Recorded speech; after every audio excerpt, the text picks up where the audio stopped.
تازه او نوې خبر د راشد خان نوې بیان د استرالیا په خلاف دا چې راشد خان څه ویلي دي او ولې دا کار کوي دا هر سره په دغه ویډیو کې وګورئ. ښه ویډیو را سره تر پایه وګورئ.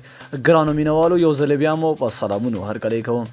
د افغانستان مخکښ غرو توپچوونکی راشد خان په دې هڅه کې دی چې په تمریناتو کې یو نوی بال رامنځته کړي تر څو د استرالیا پر وړاندې په راتلونکي ټیسټ لوبه کې وکاروي.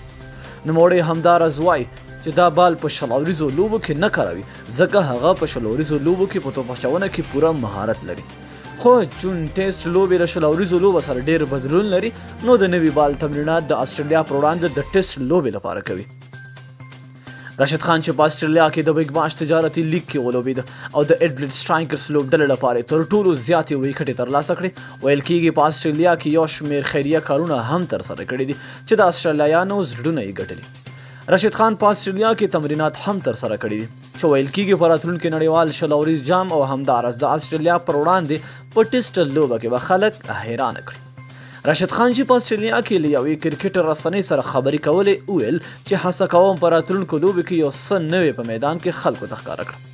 هغه وایي چې په ټیسټ لوبو کې د شلوریزو لوبو په پرتله توپوهونکي ډېر توپوهنه کوي او دا ډار ورسره نه وي چې توپونه کم دي نو په توپوهونکو هم فشار نه وي. نو په دې هڅه کې دی چې د شلوریزو لوبو په څیر په ټیسټ لوبو کې هم د خپلې توپ اچونې وړتیا خلکو ته ښکاره کړي.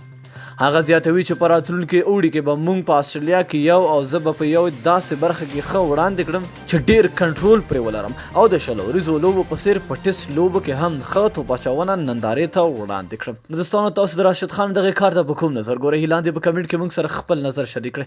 تر بیا بلې ویډیو د الله په امان په دعاګانو کې مې یاد ساتئ.